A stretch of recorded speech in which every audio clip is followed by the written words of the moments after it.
Hi guys, it's Deven O'Kearney here, reporting for the Solar Society Opinions, and today we're going to be talking about will Israel actually host Eurovision in 2019? Now, for those of you who don't know or who didn't watch, Israel won this year's Eurovision Song Contest with a song called Toy, sung by the amazingly talented Netta Barjalai, who was actually the first Eurovision act ever to use a voice looper on the Eurovision stage. Now, because the winner of Eurovision usually gets to host the following contest, that must mean that we're 100% absolutely, definitely, categorically, unequivocally going to Israel. Not necessarily in this case, in my opinion, to be honest with you, and for reasons I'm going to discuss in this upcoming video. Now, the reason why I don't think Israel will host Eurovision, to be honest with you, well, there are a few reasons why, to be honest with you. Up until now, many countries have expressed an interest, many people, through petitions and through prominent figures have, expressed an interest in pulling their countries out of the Eurovision, particularly Iceland and Ireland. In Iceland, there have been over 25,000 signatures for a petition to pull RUV, which is the broadcaster responsible for their Eurovision affairs, out of next year's event, supposedly in Jerusalem. And in Ireland, the Lord Mayor of Dublin and Eurovision 1994 winner Charlie McGettigan have said that they don't agree with celebrating while people are dying, and this is obviously in reference to the Hamas protests in which 60 people were killed. But I'm going to leave all that political drama at the door and press on with this video. Now, can Israel host Eurovision next year? And the reason why I emphasise the word can is because that is actually the name of their public service broadcaster, which was founded last year as a replacement for the now defunct Israeli Broadcasting Authority, or IBA. And unless Netanyahu's government actually gives Israel a state subsidy, to produce Eurovision, and I've no doubt that they actually will, I'm really not sure if the broadcaster can take on the responsibility of hosting such a big event, because don't forget, you have to provide transport for up to 43 delegations. You have to have it in a venue that can house at least 7,000 people comfortably, and preferably above 10,000 people. And you have to have a Euro club, and you have to have a Eurovision village, all within the centre of town. And that can cost a broadcaster up to anywhere on average between 15 and 20 million euro. Now, what will happen if Israel doesn't host Eurovision? Well, many people, it's been hinted that Austria and Cyprus are the backup host countries, and truthfully, I don't really think either of them would host in the event of Israel not being able to host Eurovision. Cyprus, they've no experience in hosting Eurovision, although they did host the Junior Eurovision Song Contest in Limassol 10 years ago.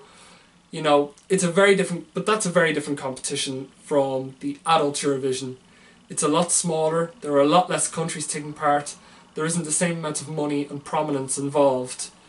And for Eurovision, for Junior Eurovision, you could have 4,000 people sitting in the arena, and you could do the Eurovision from there. But the Eurovision, the adult competition, demands anywhere between 7,000 people upwards, to be housed in the arena comfortably. And unfortunately, Cyprus doesn't have any venue above 7,000 people. At best they hold about 6,500 people. They have 2 indoor venues, but like I said, they house 6,000 people at best. So they're not really ideal, to be honest with you. And Austria. Now, in theory, Austria could host Eurovision. They hosted it 3 years ago in the Wiener Stadthalle in Vienna. But there is an event on sometime in the 6 weeks building up to the competition. Elton John on the 2nd of May. Just in case you're interested, just in case you're from Austria and you like Elton John, there's an event for you to go to in May next year. But yeah, I think that will I think the whole preparation for that concert will undoubtedly interfere with.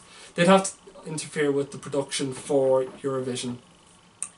And I've checked all the other venues. There's an event on in the Olympia Hall in Innsbruck as well.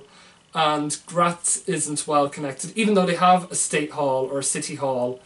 You know, they have, but you know, they don't really have a well-connected international airport. They have an international airport, but it's not as well connected as Vienna or Verona or, yeah, the nearby airports to Graz that actually serve all of Europe, more or less.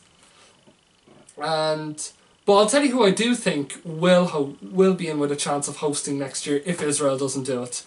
And the first country that I think might do it is Germany. Now, Germany have the money, they have the logistics, and they have the know-how to put on a spellbinding show. I mean, they did that in 2011 in Dusseldorf when they hosted 3 fantastic shows, 2 semi-finals and 1 final, as has been the Eurovision tradition since 2008. Sweden is the other alternative for the EBU.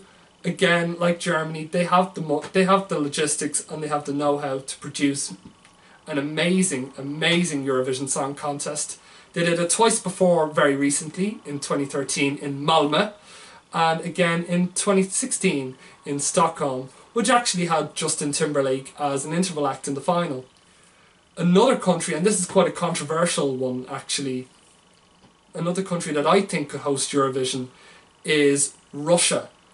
Now, Russia have lots of space. I mean, you have Moscow and St. Petersburg. Both have venues that can house 10,000 people at least. I mean, they hosted the Eurovision in 2009 in front of 25,000 people at the Olympic Stadium. But just in case the venues in Moscow and St. Petersburg are out of action, they could always go back to Sochi. I mean, all of the facilities that have been laid down for the 2014 Winter Olympics, I mean, they're disused now. So, I mean, there's plenty of space for Eurovision. And then the other alternative that I think could feasibly happen, I suppose, is allowing the UK to host. Now, if the EBU were to ask the BBC to host Eurovision, I think they'd be all too proud to take up the honour of hosting. And there are multiple different venues I've checked that could host Eurovision in Manchester, in London, Birmingham, Edinburgh and Belfast. But hopefully Eurovision will be in Israel next year. I hope it is, because they've won and they should rightfully host Eurovision. But that's all from me. If you liked the video, give it a like down below. If you want to see more from us, subscribe. And if you want regular updates of when we're going to be doing new videos, just hit the notifications bells. No, well, actually there is just one bell, so notification bell, not bells. Thank you very much, and bye-bye.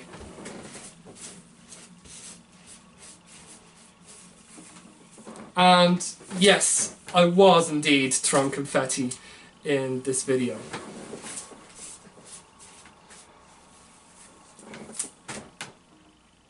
It's quite nice, isn't it?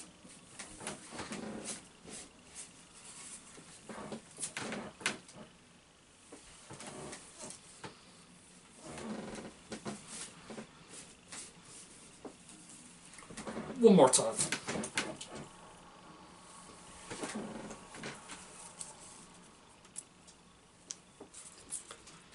Bye now.